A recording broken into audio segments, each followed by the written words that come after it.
Hello everyone, ಎಲ್ರಿಗೂ ನಮಸ್ಕಾರ. Welcome back to ನಮ್ಮ ರೆಸಿಪೀಸ್. ಇವತ್ತಿನ ವಿಡಿಯೋದಲ್ಲಿ ಒಂದು ರುಚಿಯಾಗಿ ಹಾಗೂ ಆರೋಗ್ಯಕರವಾದಂತಹ ಪಲ್ಯದ ರೆಸಿಪಿ ಹೇಗೆ ಮಾಡೋದು ಅಂತ ನೋಡೋಣ. ನಾನಿಲ್ಲಿ ಚಪ್ರದ ಅವರೆಕಾಯಿ ಅಥವಾ ಚಿಕ್ಕಡಿಕಾಯಿನ ಬಳಸ್ಕೊಂಡ್ಬಿಟ್ಟು ಈ ಪಲ್ಯನ ಮಾಡ್ತಾ ಇದ್ದೀನಿ. ಆದಷ್ಟು ಸಿಂಪಲ್ ಆಗಿರೋ ಮಸಾಲನ ಬಳಸ್ಕೊಂಡ್ಬಿಟ್ಟು ಮಾಡ್ತಾ ಇರೋದು ತುಂಬಾ ರುಚಿಯಾಗಿರುತ್ತೆ. ಬನ್ನಿ ಹೇಗೆ ಮಾಡೋದು ಅಂತ ತಡ ಮಾಡ್ದಿರ ನೋಡೋಣ. ಮೊದಲಿಗೆ ಈ ಚಪ್ರದ ಅವರೆಕಾಯಲ್ಲಿ ಹುಳ ಏನಾದರೂ ಬಿದ್ದಿರುತ್ತಾ ನೋಡಬೇಕಾಗತ್ತೆ. ಹಾಗಾಗಿ ಈಗ ಒಂದ್ಸಲ ಓಪನ್ ಮಾಡಿಬಿಟ್ಟು ನೋಡಬೇಕಾಗತ್ತೆ. ಎಲ್ಲವನ್ನು ಇದೇ ಥರ ಸೋಸ್ಕೊಂಡು ಇಟ್ಕೋಬೇಕಾಗತ್ತೆ. ನಾನಿಲ್ಲಿ ಎಲ್ಲ ಅವರೆಕಾಯನ್ನು ಸೋಸ್ಕೊಂಡು ಈ ಥರ ಚಿಕ್ಕದಾಗಿ ಕಟ್ ಮಾಡಿ ಇಟ್ಕೊಂಡಿದ್ದೀನಿ. ಮೊದಲಿಗೆ ಒಂದು ಕಡಾಯಿಗೆ 3-4 ಟೀ ಸ್ಪೂನಷ್ಟು ಎಣ್ಣೆನ ಸೇರಿಸ್ಕೊಂಡು ಬಿಸಿಯಾಗ್ಲಿಕ್ಕೆ ಇಟ್ಟಿದ್ದೀನಿ. ಎಣ್ಣೆ ಸ್ವಲ್ಪ ಬಿಸಿಯಾದ ನಂತರ ಸ್ವಲ್ಪ ಸಾಸಿವೆ ಹಾಗೆ ಸ್ವಲ್ಪ ಜೀರಿಗೆನ ಹಾಕ್ಕೊಳ್ತಾ ಇದ್ದೀನಿ. ಜೀರಿಗೆ ಸಿಡ್ದಾದ ನಂತರ 3-4 ಎಸಲಷ್ಟು ಬೆಳ್ಳುಳ್ಳಿನ ಚಿಕ್ಕದಾಗಿ ಕಟ್ ಮಾಡಿ ಸೇರಿಸ್ಕೊಳ್ತಾ ಇದ್ದೀನಿ. ಈ ಬೆಳ್ಳುಳ್ಳಿ ಎಲ್ಲ ಸ್ವಲ್ಪ ಕಲರ್ ಚೇಂಜ್ ಆಗಲಿ. ನಂತರ 1 ಗರಿಯಷ್ಟು ಕರಿಬೇವನ್ನ ಹಾಕ್ಕೊಳ್ತಾ ಇದ್ದೀನಿ. ಮತ್ತೊಂದು ಸಲ ಚೆನ್ನಾಗಿ ಮಿಕ್ಸ್ ಮಾಡಿಕೊಂಡು ನಂತರ ನಾವು ಮೊದಲೇ ಸೋಸಿ ಇಟ್ಕೊಂಡಿದ್ದಂತಹ ಚಿಕ್ಕಡಿಕಾಯಿನ ಚೆನ್ನಾಗಿ ವಾಶ್ ಮಾಡಿಕೊಂಡು ಸೇರಿಸ್ಕೋಬೇಕಾಗತ್ತೆ. ಈ ಚಪ್ರದ ಅವರೆಕಾಯಿ ಎಲ್ಲ ಎಳೆದಿರೋದ್ರಿಂದ ಅದರಲ್ಲಿರೋ ಬೀಜಗಳು ಕೂಡ ಎಣ್ಣೆನಲ್ಲೇ ಚೆನ್ನಾಗಿ ಫ್ರೈ ಆಗಿ ಸಾಫ್ಟ್ ಆಗುತ್ತೆ. ಈ ಥರ ಚೆನ್ನಾಗಿ ಒಂದ್ಸಲ ಮಿಕ್ಸ್ ಮಾಡಿಕೊಂಡು ಸ್ವಲ್ಪ ಫ್ರೈ ಆಗಿದ ನಂತರ 1 ಮೀಡಿಯಮ್ ಸೈಜ್ ಆಲೂಗಡ್ಡೆನ ಸಿಪ್ಪೆ ತೆಗೆದುಬಿಟ್ಟು ಈ ಥರ ಚಿಕ್ಕದಾಗಿ ಕಟ್ ಮಾಡಿಕೊಂಡು ಸೇರಿಸ್ಕೊಳ್ತಾ ಇದ್ದೀನಿ.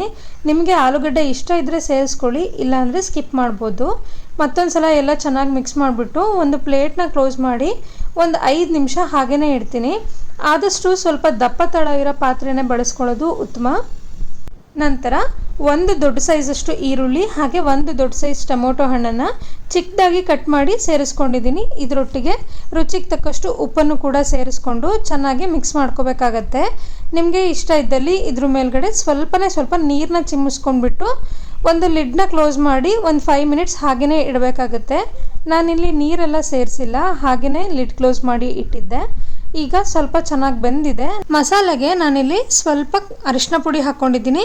ಹಾಗೆ ಖಾರಕ್ಕೆ ಎಷ್ಟು ಬೇಕಾಗುತ್ತೆ ಅಷ್ಟು ಖಾರದ ಪುಡಿನ ಸೇರಿಸ್ಕೊಳ್ಳಿ. ಹಾಗೆ ನಾನಿಲ್ಲಿ 1-2 ಸ್ಪೂನಷ್ಟು ಧನಿಯಾ ಪುಡಿ ಸೇರಿಸ್ಕೊಂಡು ಸ್ವಲ್ಪ ಕಸೂರಿ ಮೇಥಿ ಹಾಕ್ಕೊಂಡಿದ್ದೀನಿ.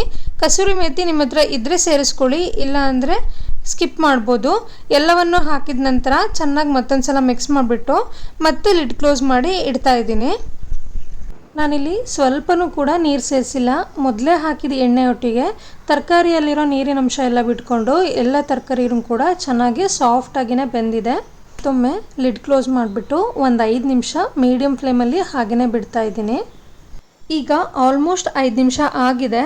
ನಾವು ಹಾಕಿರೋ ಮಸಾಲ ಎಲ್ಲ ತರಕಾರಿಯೊಟ್ಟಿಗೆ ಚೆನ್ನಾಗಿ ಹೊಂದ್ಕೊಂಡು ಒಳ್ಳೆ ಪರಿಮಳ ಬರ್ತಾ ಇದೆ. ಪಲ್ಯ ಕೂಡ ರೆಡಿಯಾಗಿದೆ. ಗ್ಯಾಸ್ ಫ್ಲೇಮ್ನ ಆಫ್ ಮಾಡ್ಕೋಬೋದು. ನೋಡಿದ್ರಲ್ವಾ ಎಷ್ಟು ಸಿಂಪಲ್ ಮಸಾಲ ಬಳಸ್ಕೊಂಡ್ಬಿಟ್ಟು ರುಚಿಯಾಗಿರೋವಂಥ ಪಲ್ಯನ ಮಾಡಿದ್ವಿ ಅಂತ. ನೀವು ಕೂಡ ಇದೇ ಮೆಥಡಲ್ಲಿ ಒಂದ್ಸಲ ಟ್ರೈ ಮಾಡಿ ರುಚಿ ಹೇಗೆ ಬಂತು ಅಂತ ಕಮೆಂಟ್ ಮಾಡಿ. ಮತ್ತೆ ಸಿಗ್ತೀನಿ ಮುಂದಿನ ವಿಡಿಯೋದಲ್ಲಿ. Thank you for watching this video.